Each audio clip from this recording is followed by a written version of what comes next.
நான் சொல்ல வேண்டியதெல்லாம் சொல்லிட்டு அவனுக்கு கடைசியில் ஒருத்தன் டெலிகிராஃப்னு ஒரு பத்திரிகை, அதனுடைய நிருபர் இங்கே இருக்கிறான், கல்கத்தாவிலேருந்து வருது டெலிகிராஃப்.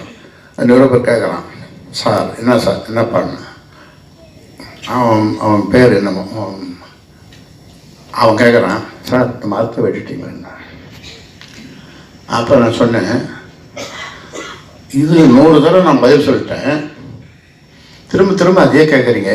நீங்கள் என்ன நோக்கத்துக்கு கேட்குறீங்கன்னா, ராமதாஸ்ன்றவன் மரத்தை வெட்டுறவன் அப்படின்னு மக்களுக்கு திரும்ப திரும்ப தெரியாத மக்களுக்கு தெரியணுன்றதுக்காக தான் நீ இந்த கேள்வி கேட்குற அப்படின்னு சொன்னேன்.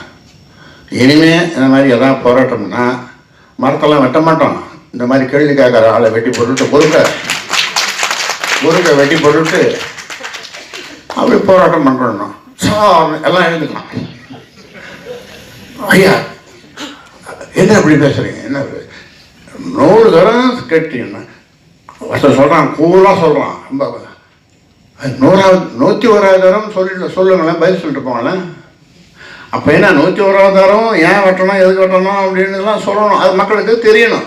அப்போ ராமதாசன்னா மரம் வெட்டி, இதுதான் ராமதாசன்னா மரம் வெட்டி. ஏண்டா நாய்களா, இன்னும் அசிங்கமாக வளர்த்துட்டு கம்யூனிட்டி பசங்களா, அது கிராமத்து பாஷை தான், கிராமத்து பாஷை தான். நான் வச்ச மரத்தை எங்கெங்கே வச்சிருக்கிறேன்னு வந்து பாருங்கடா, 1 லட்சம் ரூபாய் பரிசு கொடுக்குறேன்னு சொல்லியிருக்கிறேன். 1 வருஷமாக சொல்லிக்கிறேன், எந்த நாய்களும் வந்து பார்க்கல. நான் வச்ச மரத்தை வனமே வச்சிருக்கிறேன், அறக்கட்டளையில். சண்டாள பசங்களா சகுனிகளா இல்லை.